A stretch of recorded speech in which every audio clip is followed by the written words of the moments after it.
తనతో కలిసి సీఎం కేసీఆర్, మంత్రి కేటీఆర్ ఒకరోజు పాదయాత్ర చేస్తే ప్రజా సమస్యలు చూపిస్తానని వైఎస్ఆర్టీపీ అధ్యక్షురాలు షర్మిల అన్నారు. ఒకవేళ వారికి సమస్యలను చూపించలేకపోతే ముక్కు నేలకు రాసి వెళ్ళిపోతానని, వాస్తవంగా సమస్యలుంటే వారు తెలంగాణ ప్రజలకు క్షమాపణ చెప్పి దళితుడిని సీఎం చేయాలని కేసీఆర్, కేటీఆర్లకు సవాల్ విసిరారు.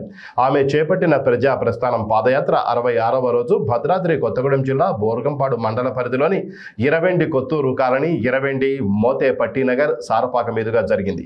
ఈ క్రమంలో ఇరవెండి గ్రామంలో నిర్వహించిన రైతు గోస దీక్షలో షర్మిల మాట్లాడారు.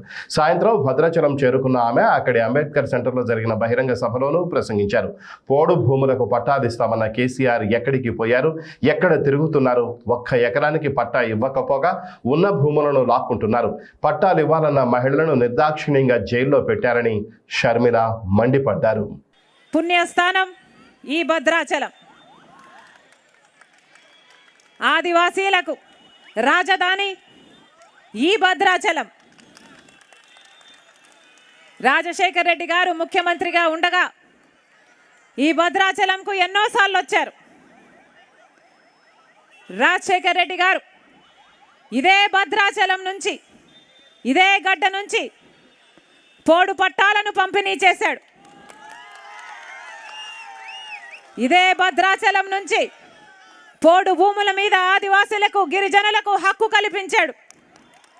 ఇదే భద్రాచలం నుంచి అటవీ హక్కుల చట్టాన్ని అమలు చేసిన మొట్టమొదటి ముఖ్యమంత్రి రాజశేఖర్ రెడ్డి గారు.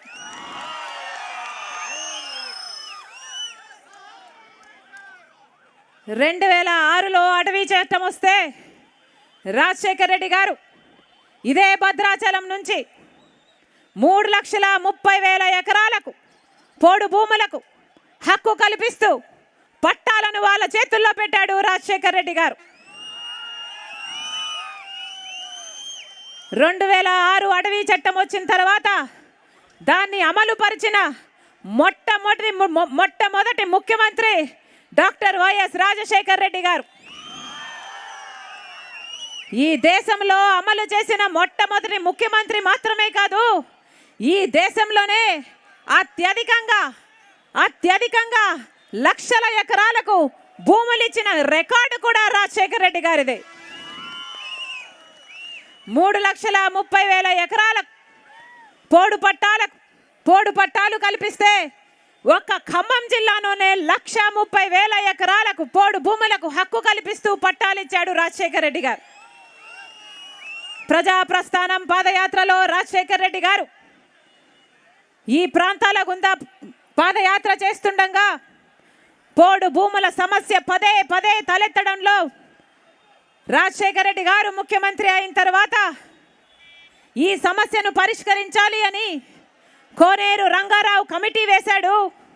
ఆ కమిటీ రిపోర్టు రాగానే దాంట్లో 92 అంశాలుంటే 92 అంశాలను ఆమోదించాడు రాజశేఖర్ రెడ్డి గారు. రాజశేఖర్ రెడ్డి గారు బ్రతికే ఉంటే ఈ రోజుటికి ఎవరికైతే పోడు భూములున్నాయో ప్రతి ఎకరాకి పోడు భూముల హక్కు కల్పించేవాడు రాజశేఖర్ రెడ్డి గారు, పట్టాలు ఇచ్చేసేవాడు రాజశేఖర్ రెడ్డి గారు.